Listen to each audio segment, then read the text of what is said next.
we'll have a discussion session where you get to have your say. We have a few questions that we'd like your opinion on. Please.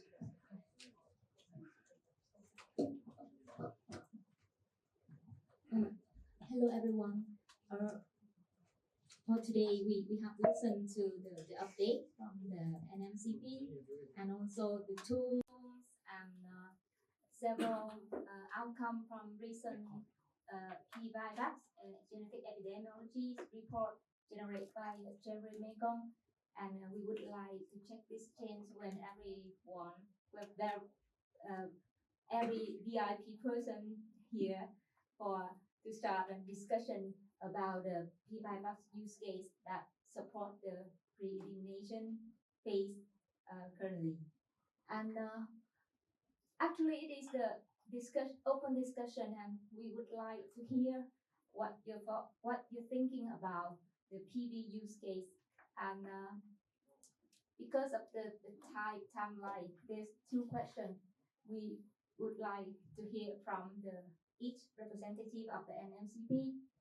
First is which vivax use case is or will be the most useful to inform local response in the pre-elimination phase. And we would like to hear from each country because we think that the scenario from each country is different, and maybe the usefulness of the use case is variety between the countries, and that's why we would love to hear from you. So to start with this, I heard in this morning Dr. Sip share a lot of information with us, and we would like to hear from you first, Dr. Sip. Paul, may I have the microphone? Yeah. Okay. Yeah, talking about the eliminations, also the use case is very important. It's not only PV and whatever, but in the meantime we are focused on the PV, so we don't have any Plasmodium anymore. So you need to know every cases. Each case you have to know all information that related with the cases. Not only the treatment, but there is some other information that need to collect it in order to pinpoint of what is the source of transmission exactly. Because people can move around. When they are go to have facility to detect their disease, they report only their own resident, but actually the transmission is not in there. So every case need to more detail in order to know pinpoint where is the source transmission. So program can have take action.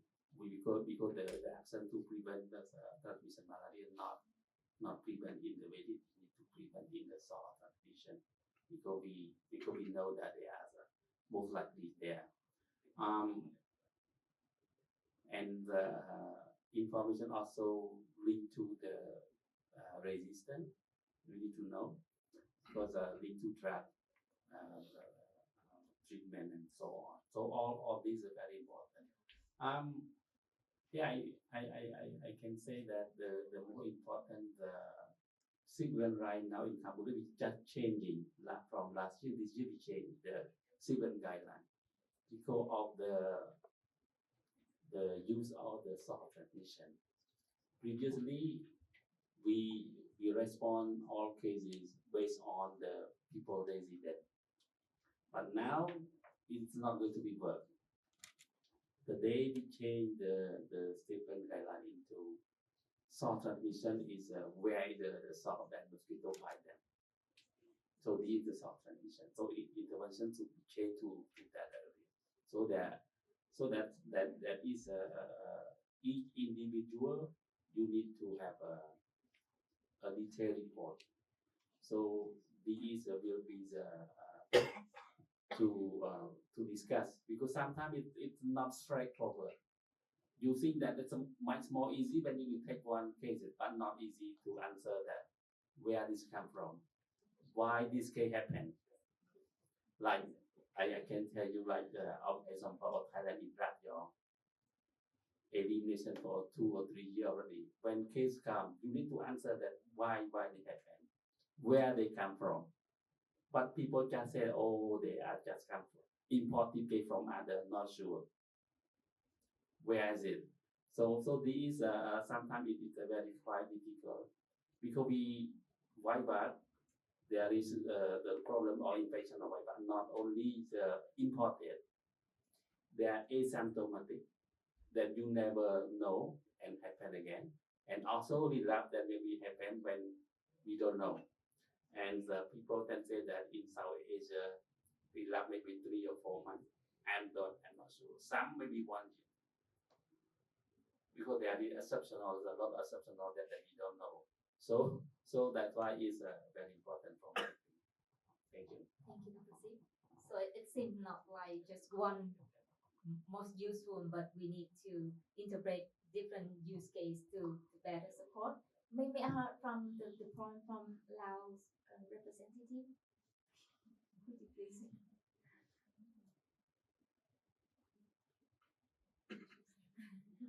Cindy, can you share a little bit from your clinical perspective?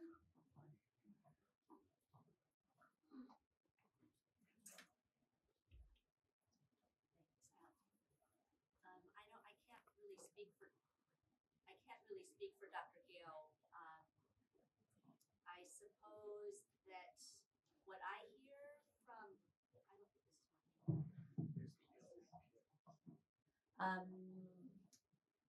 what I hear from countries is that at each level higher, they want to know if the National Malaria Program is successful or not.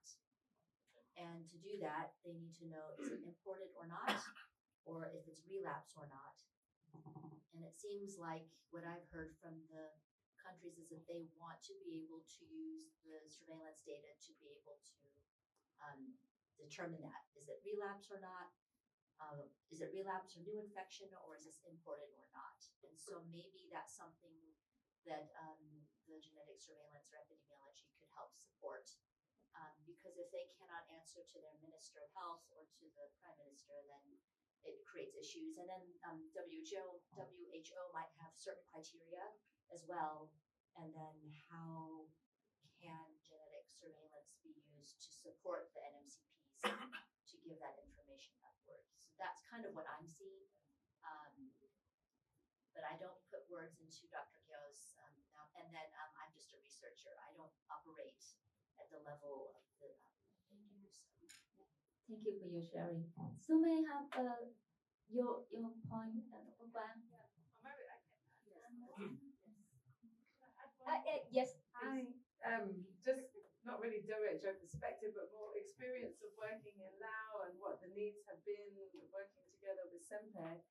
It's been really, really helpful when we've had these unusual outbreaks that have popped up in areas where we haven't had transmission for a long time, and then the parasite has re-established, and we weren't sure if this was because we missed cases for a very long time and therefore the surveillance was failing, or has this been a recent reintroduction?